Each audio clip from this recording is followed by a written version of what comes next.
5-5, one game behind Washington in the NFC East. Dak Prescott said earlier this week, quote, "It's just another must-win for us." For the Redskins, Alex Smith, he's out for the year, so Colt McCoy will start at quarterback. Shannon, simple question. Who wins today? Cowboys. I know you thought I was going to come out here and tell me pick the other team. No, I'm not going to do it. I'm not going to be. You're trying the reverse jinx. Skip. The jinx effect, it will not work today, but keep trying. You know the Cowboys should win this game. Washington is down 2 offensive linemen. Yep. They're out. Trent Williams, their best offensive lineman, is questionable. Paul Richardson, receiver, he's out. Jamison Crowder is questionable. Really? And you're playing Colt McCoy. Now, they are in Dallas. Now, if this was a rodeo, the guy I want, Tough Hedeman, he's retired, or Colt. I'll give me on Colt, but this ain't a rodeo, this is a football game. And you know there's a reason why Colt McCoy has been a career backup. Look, I'm not saying Alex Smith is Aaron Rodgers or Tom Brady, but he's better than Colt McCoy. So the likelihood of you going on a short week, having to travel with backups, I mean, think about it, Skip. What can the Cowboys do as good as anybody in the NFL? Get to your quarterback. And now they're going to be doing it against backups. Come on. No. But here's the thing. Hurts you, doesn't it? Yeah, it does. It does. It bothers me. That they got this break. They're feasting. Yeah. If I'm Dallas, I do everything I can to get Zeke going early. And I don't want this team hanging around, be there in the fourth quarter with a chance to think they can win this ball game. And that's what normally happens, Skip, is that you are like, oh, man, they know that the Washington's without 2 offensive linemen, possibly 3. They know they're banged up. Their quarterback's out. But what you don't do is that you don't fall into that trap. You don't lay down to what's going on with them. You had a great run so far in the last 2 games. You go on the road, you beat Philly. You go on the road and beat Atlanta. Now, hey, who knows? Atlanta might not be as good as Washington. Maybe not. But Zeke's the answer. If you look at the games they won, look at Zeke's touches. Sure. Look at Zeke's yardage. You got it. They've gone back to the realization, home team, Jenny, is that, we can try to spruce this thing up and make people think Dak is Jared Goff and Patrick Mahomes boys or he's Aaron Rodgers. But in order for us to be successful, 2-1 need to be doing this. And when he's doing this like this, drops that ball and does that, good things happening. Real good things happening. Yeah, so if... Feast. Yeah. Feast. And so it's Thanksgiving. You let him eat. Let him have 3rd helpings, 4th helpings. As many as he wants. You let him eat done. figuratively. You don't want him eating literally. I know, because I think he does that literally, and he partakes of some of the things you enjoy. Some of that candy, just occasionally. I expect Zeke to have 2 pieces. Yeah, that's okay. That's okay. That's before moderation. That's before she got to work. But anyway, Skip, I expect Zeke to have a big day today. You expect him to have a big day. And I expect them to win. I expect them to win by at least 11 points. By 11 points. So, I'm going to lay this right here on our Thanksgiving Day table. I don't want no bet. No bets. Okay. If my Dallas Cowboys can't beat a Colt McCoy who has not started a football game in the National Football League in almost 4 years, if they can't do that, then they do not deserve to win the NFC East. They do not deserve for us to be even talking about them on the show, because a week from tonight, they play New Orleans at home. So if they somehow let Colt McCoy do it to them again, as he did on October 27th, 2014 on Monday Night Football, when he beat them 20-17 in overtime by going 25 of 30 for 299 yards. If they allow that to happen today, I'm out, because I can't defend that anymore, because they would not be made of the right stuff. And obviously they wouldn't be mathematically eliminated, but if they're going to fall to 5-7 after the New Orleans game, you tell me, how many more games can Washington lose? Because they would have a commanding lead after today if they steal this one. And I think it would have to be a steal that they would pull off. So I believe they will get revenge on Colt McCoy today, because they just should. They should win this game. I believe they'll get revenge for that robbery that transpired in Washington back on October 21st of this year, when some referee got away with calling a false start on my field goal snapper, who is a 14-year veteran who did exactly, he handled the football exactly the same way he has for 14 years before he snapped for that. He did not do anything to it. He didn't tweak it or twist it or flinch it. He didn't do anything. And they threw a flag because somehow Jay Gruden had implanted in the backs of their minds that somehow he's tweaking the football in the illegal way. He's going to miss it anyway. He wasn't going to miss it from 42, and he missed it from, what was it? 47. 47. Yeah, it went 5 yards. Well, it could have been 5 the other way, right? Yeah. So the point is, because the Redskins just jumped off sides, right? The kid from Alabama just jumped across the line of scrimmage. They are going to right the wrong on that today. In fact, I'll just say this. That was a 2017 game also. So it's been 20-17 Colt McCoy and 20-17 in Washington this year.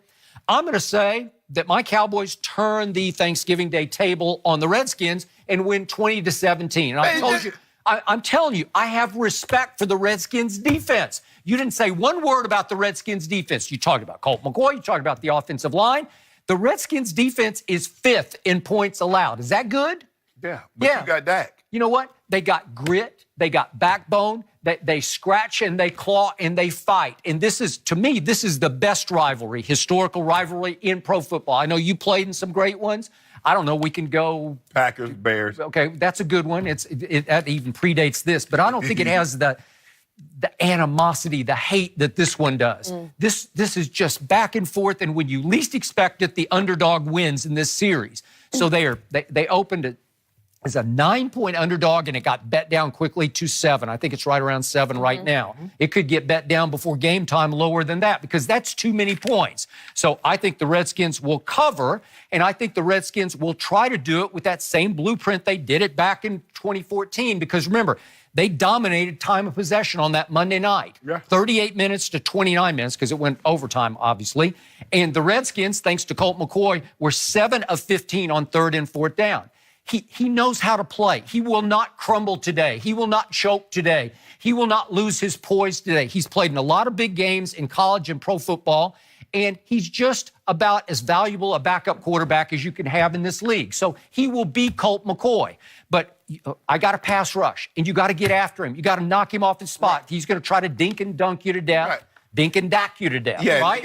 And guess what? They got backups. So DeMarcus Lawrence and Gregory and Crawford going against backups. Okay, you got to get after him. You got to hit him hard early and get him a little discombobulated, just a little bit out of sync, out of whack. Because the night that he lit them up, you know who he was throwing to? He threw 6 balls to Deshaun Jackson. So you had a viable deep threat. And I'm not sure they have Deshaun Jackson on this roster. No, they do not. Okay? And I don't know if they can throw enough balls. Jordan Reed is healthy. I don't know if they can throw enough balls at him to sustain this. Well, if I'm Washington, Adrian Peterson, I'm going to try and establish him. I'm going to try to control the clock, keep the Dallas offense off the field. All right. That would be the blueprint. So what was the blueprint in Washington back on October 21st? Guess how many yards my man Ezekiel Elliott, how much was he doing this on that day? How about none? Yeah. He carried it 15 times for 33 yards. Do the math on that. That's barely over 2 yards a carry. That was just on October 21st. Yeah. But guess who wasn't there? There was no Amari Cooper. So there was nobody to open up anything. And so the Redskins said, you just can't have him. Right. And what happened? Right on schedule with 4:55 left in the game. Dak is trying to do too much with too little because he has nobody getting open. And he holds the ball too long in his own end zone and it gets knocked out of his hands for a touchdown. He gave them 7 points. And all of a sudden it was 20-10 Washington. Then what happened? Dak turned into the warrior I think he is because he is made of the right stuff. And he wound up throwing in the 4th quarter alone for something that you thought was not possible. 120 yards he threw for just in the 4th quarter. Yeah, he had 40 going into the 4th quarter. Okay, well, whatever. But he threw for 120, and guess what? He put them in position to kick a field goal to go to overtime. Is that good? Yeah, it was procedure, though. Y'all jumped off sides. It was not. No, you moved the ball. He did not move the ball. Washington jumped off sides. So my kicker, who goes a little north and then a little south, and I don't trust him at all. He's Brett the Fret. That's what I call him, Brett Maher, because he makes me fret. And I'm going to be fretting today if it does come down to a 2017 field goal, and it just might. It's not going to come down to that. The Cowboys should get somewhere north of 20. Easy. Yep. Yeah. So what's your score? I'm going to go... He's going to go high. Go big. Go big. You know what? You got to increase the jinx factor. 27-13. 27-13? I thought you'd at least go 30. 27-13. 27. So you got them winning by 14. You got them covering the spread. I'm The betting. spread is 7. I know, but that's what I'm saying. They doubling the spread. Okay, that's why I said you got them covering. Oh, yeah. Okay. Yeah. So you got them winning by 14. I got them winning by 3, but you have tried to jinx them, and it will fail because they will win today. Skip. I am very confident that they can beat this team. I mean, really? I mean, all those guys that are out, at some point in time, they catch up with you. So my team just won at Philadelphia to your chagrin and won at Atlanta to your chagrin. You picked against them both times. Yeah. So did I, to be honest with you. And I was surprised twice.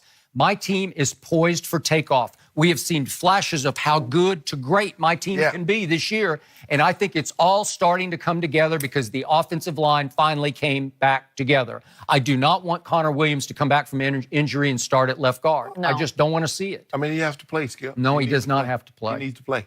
Xavier Su'a-Filo. He changed life in Dallas. You get one more week to gloat. We want a 3-game winning streak. Yep, that'll be starting impressive. Monday, it'll all go away. And then here comes Drew Brees on Thursday night. Yes. There was that long ago time back in 2009 when they went down to New Orleans late. This is a different Drew Brees with more weapons. Yeah. Yes. He is the MVP, but that's all. See, there you go. Yeah. Why you got to go overboard? I don't have to go overboard, but he is. But we'll see what happens. My team's got all the ingredients to be really good. So here we go. Yeah. Well, just because you got the right ingredients doesn't mean the dish tastes good. Yeah, well, we'll see. This one's going to taste real good because you are going to see some of this. Oh, yeah, I see that today. Yeah. I see that today. Yeah. But I see Drew Brees throw I don't know if he's 500 going to next jump in the Salvation Army basket or whatever it is, but not if he had a big lunch or a big dinner last night. He might not be able to. He jumping in that kettle. That's true. Well, we're going to move on to a different story that is surrounding this game, and to be honest, it's a bit shocking, involving Adrian Peterson. He will be in Dallas today for that big game, but he's dealing with a new